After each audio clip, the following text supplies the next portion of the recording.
na-teaching kay ko ma'am sa akong nakalap na information itong interview ko last week ma'am. Sa health deficit ma'am, sa health sa cerebral palsy ma'am. So, ang type 1 diabetes din ma'am kay, usa rin siya kasakit ma'am din. Ang immune system na to ma'am is sa lawas ito ma'am kay mo-attack siya sa itong pancreas ma'am. So, ang pancreas din ma'am kay siya ang mag-produce ma'am, maghimo sa insulin na ito ma'am.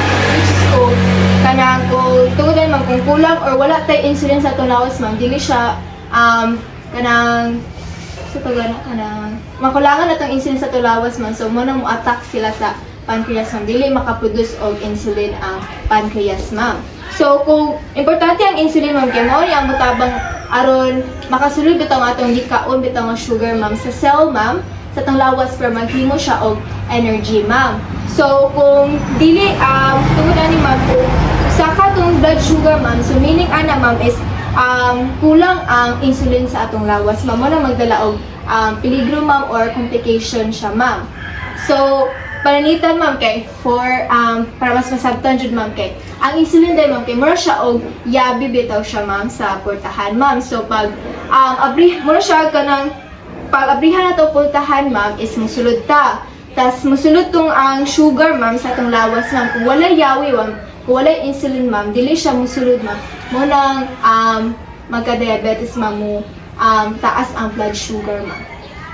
So importante kayo sa din siya importante siya pag dumala sa diabetes ma'am kay para makontrol na to atong blood sugar ma'am kay mahimong magdulot ni siya og kuan ma'am, mag-cause ni siya og like sakit sa atong kidney ma'am, dayon problema sa atong mata ma'am, dili kay takaklaro ma'am, dayon sakit sa atong kasing-kasing pod ma'am.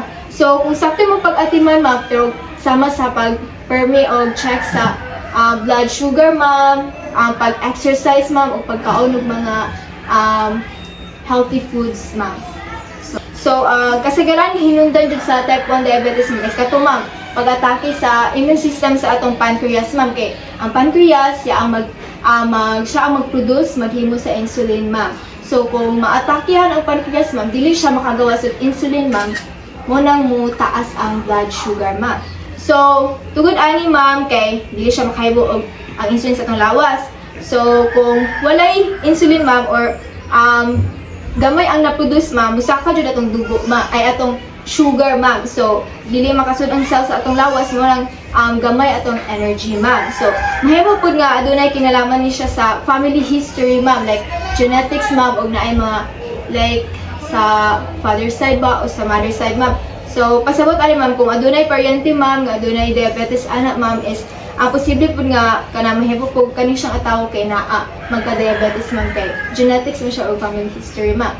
So napoy kuan ma'am like viral infection ma'am. So base na adi mga ang virus sa atong palibot ma'am nga kana wala ta kabalo nga mura siya sa hangin ba ma'am or sa pagkaon ba ana. So mo na siya nga maapektuhan nato ang pancreas or immune system nato mga ka-diabetes ma'am. So dili siya tungod sa pagkaon or og tamis lang ma'am. At matag taron sa tulawas ma'am para ma-control nato ato ang blood sugar po. So narito mga timailhan sa mga sa type 1 diabetes ma'am. So naadira ma'am is sige og pangihi ma'am. Dayon permi uhawon ma'am, permi siya mangitag tubig ma'am. Then dali siya gutumon ma'am, kapuyan siya permi ma'am. O ma-weight loss ma'am, mabatan mo nga gamaya ang weight. Dayon dili usahay ang uban ma'am is dili na other vision na siya ma'am, dili na siya makakita og tarong ma'am. Kana sa imong pagtanaw ma'am, naakay na sintomas sa labantayan sa imong anak ka ma'am, like isa anak ma'am? Ang katanang pag-ihi, pagkauhaw, paugutom sa gabi na, paon na pang gabi. So, Muna siya. Mo na sintomas ang nasa imong anak ma'am. So, natin mga complications sa type 1 diabetes ma'am. So, kanang first ma'am is hyperglycemia ma'am, is muna ang pagtaas sa dugo ma'am. Kanang kuan na ma'am, pag kulang ang insulin ma'am is mataas siya itong dugo ma'am. Next ma'am is hypoglycemia ma'am, ubos ato ang sugar ma'am. So pag ubos ma'am is malipong ta ma'am, mangurot ta ma'am or mangluya ta ma'am. Sunod ma'am is naapot tay kanang sakit sa kasing-kasing dira ma'am, nadaot sa kidney nato ma'am, o problema pud sa mata na pud ma'am, kanang sa atong pananaw ma'am, sa atong nerves ma'am, o sa komplikasyon po nato sa atong tiil ma'am. Rekomendar ma'am aron ang mapabiling himsog ta ma'am o mapalayo ta or malikaya nato ang type 1 diabetes ma'am. So kinaunhan dira ma'am is atay healthy nga pagkaon ma'am. So importante nga mukaon tag gulay ma'am, prutas, kada whole grains dira ma'am is kato ng mga brown rice ma'am or mga oatmeal bitaw ma'am. Tas tapos tayo mga protein dira ma'am, which is kanang mga isda ma'am, mga itlog ma'am. Then kaya po na to pag mga tamis ma'am sama po sa kanang mga soft drinks bitaw ma'am, so mas maayo jud ang tubig na lang jud ma'am. Nahalan po nato mag-exercise ma'am, sama sa paglakaw ma'am, or stretching lang ma'am, gamay nga stretching sa atong lawas ma'am, or light exercise lang ma'am, sulod sa 30 minutes ma'am, sa usa ka adlaw ma'am, or once a week ra ba jud siya, or once a week ma'am, basta maka-exercise lang pud gamay ma'am. Pwede ra ganing simple walking lang jud siya ma'am, is muna exercise na siya ma'am, is blood sugar monitoring ma'am. So pili ko mo tara ma'am, saan pag-monitor sa blood sugar sa mga anak ma'am? Siya katong glucometer ma'am. So ang glucometer ma'am, kaya usa ni siya kagamit ma'am para mas makabalot ta og mitaas kay lubos ang sugar ma'am. So paggamit ani ma'am kay first ato ma'am is reviewhan nato ang kamot ma'am. Second is katibutan natong test strip sa glucometer ma'am. Next is then tusukon na nato gamay ang atong tudlo ma'am. Gamit ana ma'am, then para makakuha ka gamay nga dugo. Tas pagkuha sa dugo ana ma'am is magtagal ka sa resulta ma'am, kay naman day mugawas ma'am. Mura siya BP bitaw ma'am. Pero kanilang siya ma'am is naalay resulta nga mugawas diri. Mura siya pulse oximeter ma'am. Kanang mga tambal nga gihatag sa doktor ma'am, dili na to kalimtan nga ato ang tumaron sa saktong oras ma'am nato undangan ma'am. Ang mga adlaw nga pag-atiman nga sa diabetes ato ma'am. First is atong regular nga pag-check up sa blood sugar ma'am, katong gamit sa glucometer ma'am. Next is pag-inom nato sa kanang medications kay gihatag sa doctor ma'am, adlaw-adlaw ma'am sa saktong oras ma'am. Pag-inom og igong nga tubig ma'am, pagkaon sa saktong oras, pag-exercise o pagbisita nato sa mga healthcare provider dayon para sa regular check-up po ma'am. Ukahon siya, then mukaon siya og gabi, sa kung gabi, then sige siya panghingi, then ayang ihi, sulumon. Ito nang, bang bigas? Amigas ma'am. So, kahatagin ako og kanang tulo ka sintomas sa diabetes ma'am. Or complication ma'am. Na siya di. Kanang, mo siya nga, siya halap siya ng iyang mata di kasi klaro. Your vision ma'am. Siya. Siya dayon ayun nag-antiparagalik siya kay musito siya tutok sa filter. O mag-check o monitor siya sa blood sugar ma'am is maayo siya tabang mo ma'am nga. Siya ra ma'am. Like pakitaan po mo siya ma'am nga. May nga po siya ni mo ma'am nga, may taas sa kong sugar. Istorya siya ma'am. So, unsa pod nga healthy habit ang yang ginabuhat ma'am? Katong problema siya nagawa sa ospital, nag-exercise siya, dayon limit siya sa rice. Limit siya sa rice ma'am. So, unsa pod ka, ang imong nasabtan ma'am is, unsa pod ka importante ang insulin sa atong body ma'am? Importante yun na siya para kuan, kanang singan anak, importante yun na siya para kanang pa sa ato ang maintain sa atong health. Mao na siya kay wala na siya insulin. Dili man ta maka-produce og sakto nga energy sa atong kawalan. Akong nabantayan man good ma'am atong nag-interview ta ma'am is kanang senior citizen naman ka ma'am, kung duwasi mo ang husband ma'am. So, ang health threat ma'am, kaning floor bitaw ma'am, kay slide siya ma'am, then senior citizen biya mo ma'am, so wala pa kabalo sa mahitabo mga basin day na ay ma-spill nga tubig, iwata, wala na ito napahiran ma'am, then ma-slide, so naaday mahitabo nga dili maayo ma'am. So, mo ito ako nakita ang health threat ma'am.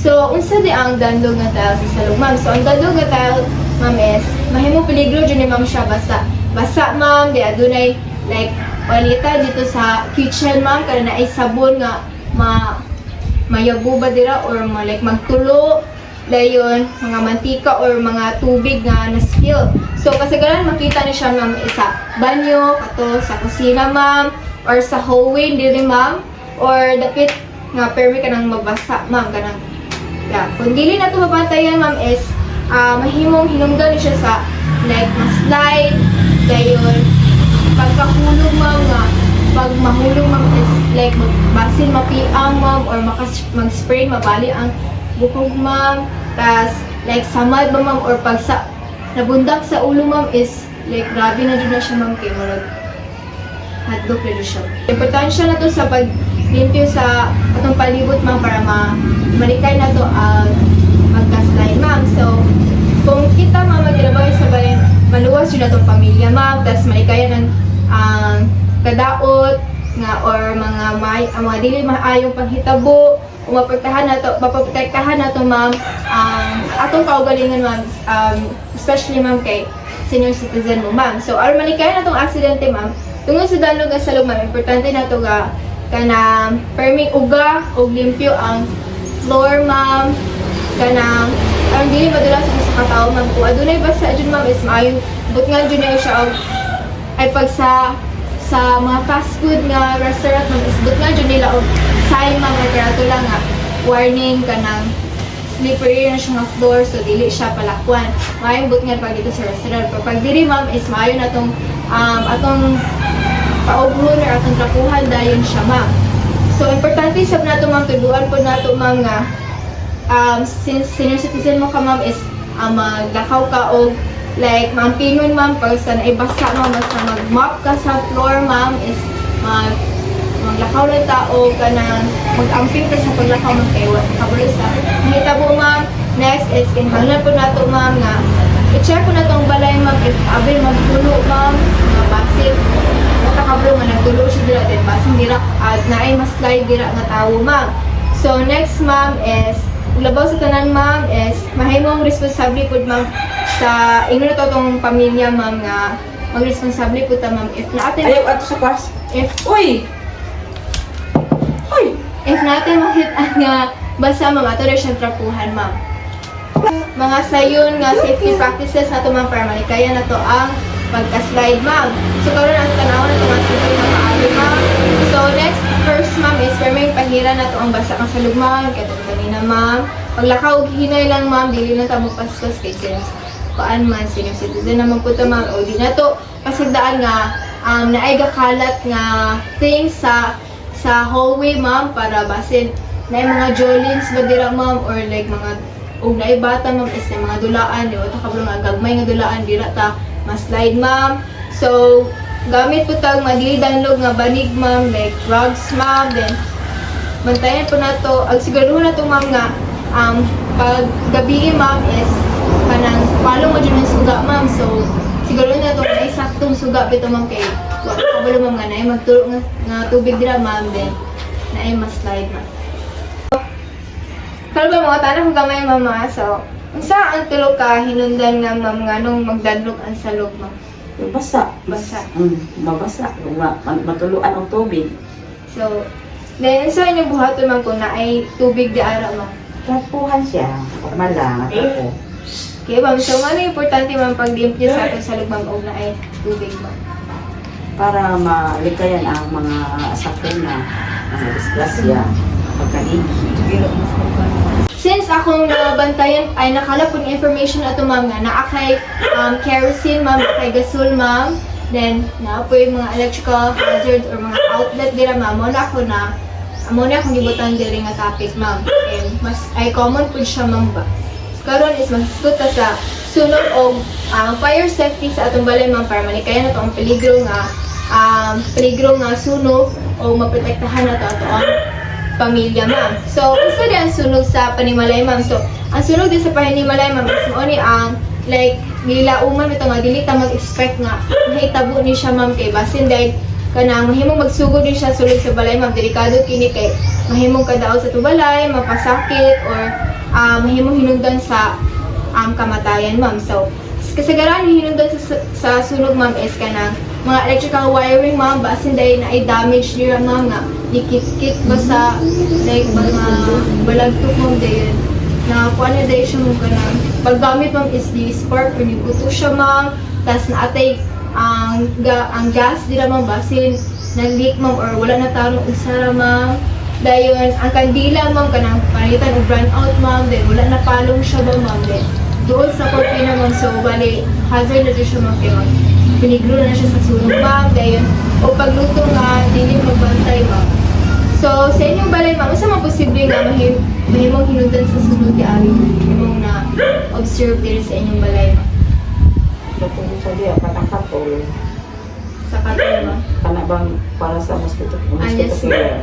na kanang Mali, like mahulugan o kanan, mga unan, kaya Yes, ma'am. Basta yun na siyang mga short cortina nga kandila ma'am. So next ma'am is ang pangapeligro sa sunog ma'am is aduna tay like pag naisunog ma'am is mapaso jud ta ma'am. Dayon lisod og paginhawa ma'am basta nay aso ma'am kay man kung masupokit ka magtabon kasi ilong ma'am. Next is kadaot sa balay ma'am pati sa atong ang mga appliances ma'am. Kabtangan nato ma'am og peligro pud sa ato ang kinabuhi ma'am sa atong pamilya ma'am. So mo nang importante jud nga mag-amping ta og mag-andam jud ta ma'am. Kaya wala ta kabalo sa paghitabo ma'am. So importante jud ni siya ma'am sa bas kung naay emergency ma'am say kay para paglikay nato sa peligro sa sunog ma'am. So kinahanglan natong buhaton is ma'am is kabalo ang pamilya jud ma'am usay buhaton ma'am og naay sunog ma'am. Yes ma'am.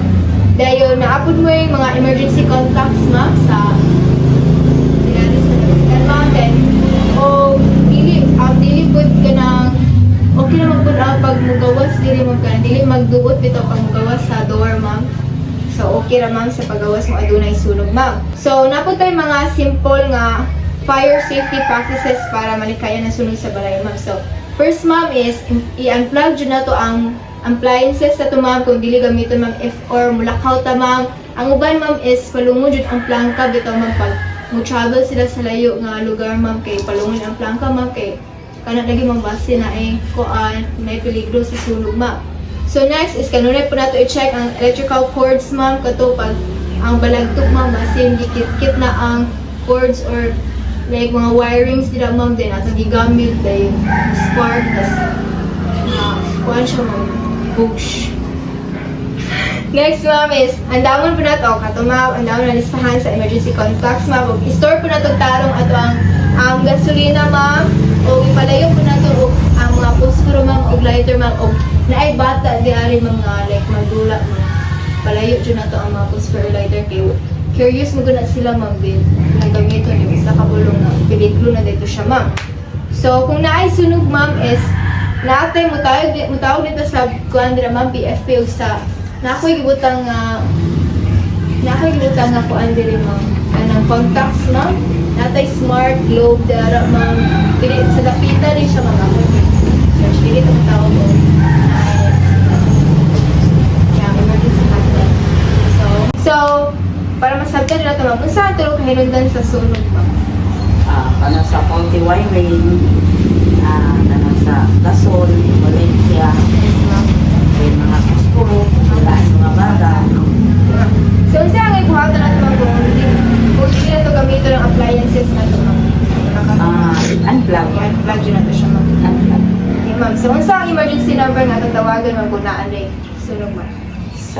Meron kami sa kuan, sa fire. Sa fire day sila kita. O sa police. Okay. So, mo na to siya ma'am. Thank you kaayo ma'am. Na perfect ka.